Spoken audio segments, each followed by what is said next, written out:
bawat ani, may bunga ng pagkakaisa. From garden to growth, from people to purpose, Purok 83 and 84 proves one thing.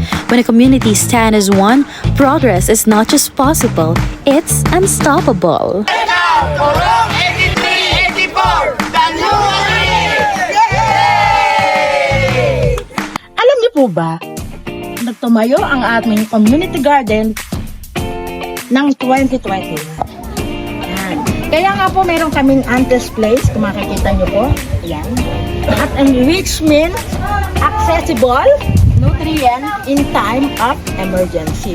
Sa pamumuno po ng aming Kapitana Fatima Guadagna at sa pagpapatuloy po ng kanyang anak na si Honorable Amanda Guadagna Manalo. Meron din tayong MRS or the Material Recovery Storage. Walang nasasayang. Ang dating tinatapon, ngayon ay pinakikinabangan. Mula sa bawat bahay, sama-samang nangolekta ng galon, bote, karton, bakal at iba pa. Mga simpleng bagay na akala mo'y walang silbi, pero dito sa Purok, nagkakaroon ng bagong saysay at halagang muli. Hindi lang ito basta imbakan ng recycled materials, kundi source ng income, funds na tunay na essential para sa ating Purok Garden. At higit sa lahat, ginagamit para sa beautification ng garden, para mas maging maayos, makulay at kaaya-ayang tingnan. Sa simpleng pagre-recycle, may malaking naiaambag para sa kalikasan, kabuhayan at kaunlaran ng bawat purok. Sa Purok 83 and 84, kababaihan ang bida sa livelihood, nagbibigay ng income at pag-asa. May ihawa na swak sa panlasa at atsyarang gawa with sipag at tiyaga. Simpleng puhunan para malaking tulong sa everyday needs ng bawat pamilya at ng komunidad. Hindi lang ito negosyo, kundi empowerment din kung saan mas nagiging independent ang ating mga kababaihan. Itinayo rin ang breastfeeding area, munting kusina, at CR para mas maging ready at welcoming ang community sa mga bumibisita. Meron pa po kami nakalaang proyekto, yung aming sports complex ng Sitio Aringit. Ang bagong New Aringit ay may sports complex na pagkagawa. Nakaplantilya na ron nung umpisa na. Saan natin?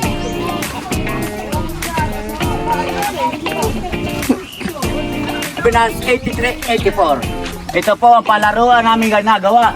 Proposal, second floor, the new Sitio Aringit. Hey! Nakita po niyan, pinag-aayos po yan eh. Madam Baby Rochelle, siya po lahat na nagpaplano at nagplano ng mga proyekto namin dito. Sila po lahat ang designer. Pupunan po namin yan. May basketball court, volleyball, playground. May mga playground po kami ginagawa dyan. Tuloy-tuloy ang income-generating activities ng community mula sa pagbebenta ng sariwang gulay na diretso mula sa garden hanggang sa pag-aalaga ng live animals tulad ng pato at kambing. May fish pond din na nagbibigay dagdag kita at pagkain para sa mga residente. Sa bawat ani at alaga, may bunga ng sipag at pagkakaisa. Patunay na kapag sama-sama, ang simpleng proyekto ay nagiging sustainable na kabuhayan para sa buong purok. So isang mapagpalang umaga po, nandito po sa pamumuno po ng aming mahal na kapitana, Amanda Guadagna Manalo, na napakaganda at sinusundan at ginagabayan ng aming mahal na City Councilor Fatima Guadagna. Purok Governance version 2.0. Purok 83-84 Functionality Challenge. Nandito po ang mga bumubuo ng mga barangay official. Ako po, Ranangkilino Hernandez, Kagawad Solidad Gilaria, Purok Leader Francisco Añeso, Pede Rojas, Regan Gomba, BHA, Lance Eugenio, SK, Norelia Maria Osel, ang aming pong architect at designer sa aming purok, Ramoncito Quijano, ang aming bantay ng katahimikan, at si Edgardo de la Reyes. Mga members po, mga voluntaryo sa Tornina Pusing, Roel Sanchez, Ronald Gomba, Marites Estrera, Arseña Sanchez, Robert Estrera, Roden Janlac, Cyril Frango, Romeo Otero Sr., Sandy Lozada, Lovely de la Reyes, MP Bulilia, Paz Rapsel, Noel Otuhan, Emily Estrera, Rael Mañegues, Ramel Tengteng, Ellen Olia, Concepcion Otera. Maraming salamat sa lahat ng nagvoluntariong tumulong sa aming Purok Garden na napakaganda. Purok 83-84, yan po ang malalakas ang katawan, nagkakaisa, walang binayaran. Voluntary po lahat. Nabuo po namin ng napakaganda ang Bagong Aringit. Yay!